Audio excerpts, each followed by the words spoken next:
Patuloy ang pagbangon ng turismo ng bansa. Sa katunayan, iniulat ng Department of Tourism na nalagpasan na ng Pilipinas ang target na tourist arrivals ngayong taon. At inaasahan pang tataas yan, lalo't inaayos na ng DOT ang pagkakaroon ng mas maraming direct flights sa Pilipinas. Si Rod Lagusat sa sentro ng balita.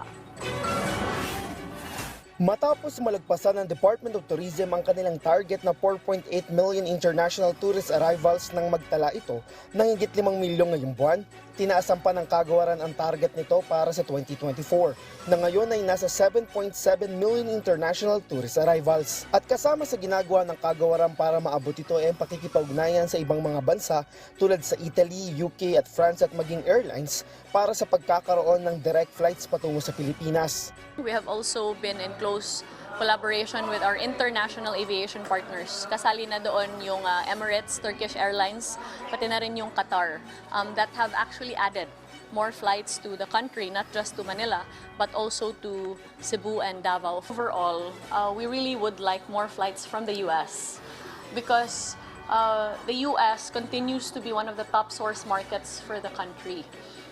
They're in the top 5. Nais din na buksan ng bansa para sa European travelers para sa mga in-demand na aktibidad dito tulad ng diving. Ayon sa kalihim, bahagi kung bakit naabot ang target ngayong taon ay dahil sa pagiging leading beach and dive destination ng bansa. Anya ang Pilipinas ay isa sa bansang kinilala bilang Global Tourism Resilience Awardee.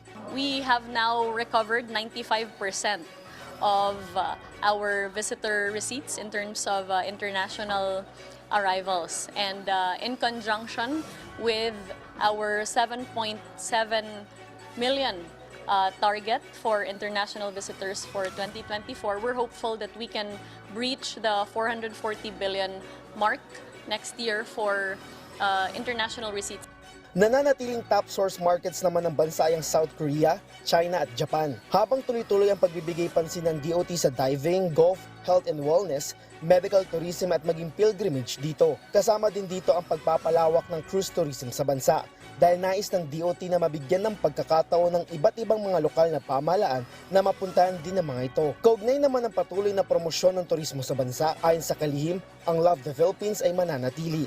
Kasama nito ang pagtugon sa mga hamon ng infrastruktura at connectivity sa bansa tulad ng pagpapayabong ng marine transportation. Rod Lagusad para sa Bayan.